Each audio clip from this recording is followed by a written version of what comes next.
Good afternoon. Every year, the FBI compiles research of cybercrimes across the United States.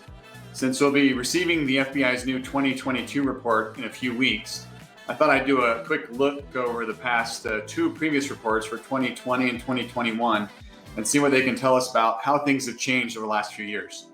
If you're like me and from Nevada, prepare to be shocked.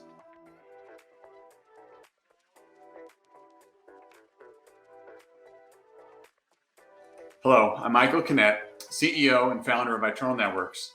And every Friday at 1 p.m. Pacific time on our Facebook, YouTube, Twitter, and my personal LinkedIn, I go live to discuss the latest tech and cyberspace news that might affect you and your business. At the end of our live session, I'll also be answering questions from the audience. So if you have any tech or cybersecurity questions, get them ready. I'll be covering them at the end. First, for the news, this week, this is kind of a big one. There's a mental health provider named Cerebral that announced a data breach affecting 3.1 million people.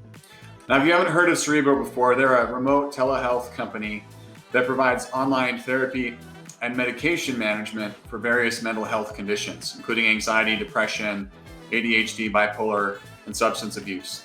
And they just recently announced this last week on their website, they published a notice of HIPAA privacy breach.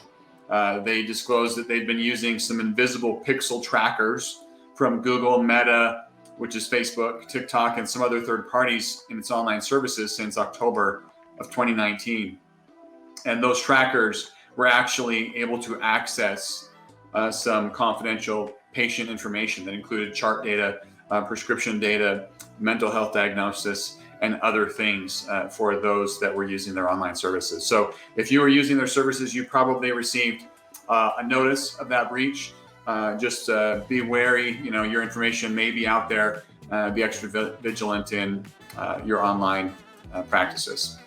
Next, for our discussion today, talking about the most hacked states according to the FBI and their cybercrime unit. The most recent report is actually going to be coming out later this month. Normally it comes out in March. And I'll be covering data from 2020 and 2021. So in 2021, Nevada was number 6 on the list for the highest number of cyber attacks, with 17,706. And the total financial loss of $83 million, almost $84 million.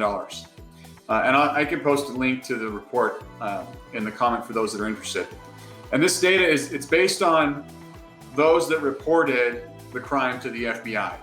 So if you were a victim of cybercrime and did not report it to the FBI, your numbers were not included in this report. It's anticipated that the numbers are probably higher, potentially much higher. Many organizations that have breaches and pay ransoms don't publicly disclose it because they don't want the bad press and the bad PR. So keep that in mind as we're discussing these numbers. Nevada is the 32nd most populous state in the U.S. The fact that we're number 6 for number of reported breaches tells you something. Cyber attacks in Nevada are actually higher than in many other states. I'm going to share some charts here with you in a minute. California had the highest number of cyber attacks, but Nevada was actually 3 times higher than California on the cyber attacks per person, per capita. In fact, it was between 3 and 4 times higher per capita than any of the other states on the list other than Florida. And we were 2.6 times more than Florida. So just tells you something, right? The only positive from this report for those of you that live in Nevada is that the average loss per victim was lower in Nevada than in any of the other states. And I have some slides here. I'm going to share my screen with you real quick. All right, so this is the numbers from 2020. So I just want to do a little quick comparison. I'm not going to dig into all of these numbers, right? But you can see, I don't know if you can see my mouse over here, right? This is the number of complaints for 2020. And you can see Nevada, like we said, we're, in the top 10. Not the highest. California is the highest in 2020. California was the highest in losses, and these are in millions of dollars. So they had over 600 million in losses in California, whereas Nevada had 83, just over almost 84. So we were out of the top 10, we were the lowest in 2020. Sorry, we didn't have 84 in 2020. We had less than that. And then as far as your chances of being a victim, right? Based on this, once again, based on those that are reported, right? So one out of every, I didn't put it on here. I don't have that data in here, but just one out of every 197 people, from what I remember, is your chance of being a victim in Nevada, whereas in California and some of these others, it's closer to 600. So that's 2020. Now here's 2021's numbers. And you'll notice, if you're looking at this, the number of complaints went up for Nevada. Here, I'm just going to skip ahead. We're going to compare the two. Rather than going through each of those reports, it's not going to be as helpful as this. So this is the difference between 2020 and 2021's numbers that were reported. So the blue is the number of complaints, and this is a percentage, right? So California, they actually had 4% less reported incidents, but they had a 98% increase in the amount lost. And you can see here, there's kind of a trend, right? Almost every state in the top 10 had a decrease in the number of complaints and massive increases in the dollar value of losses. There are some discrepancies here. Texas had more complaints, Ohio had more complaints, but less loss for Ohio. They're kind of an outlier here. But look at Nevada here, right? So Nevada had a 10% increase in complaints and an 89% increase in the amount of money lost from those cyber crimes from 2021. Now, I anticipate seeing similar results for 2022's when that comes out.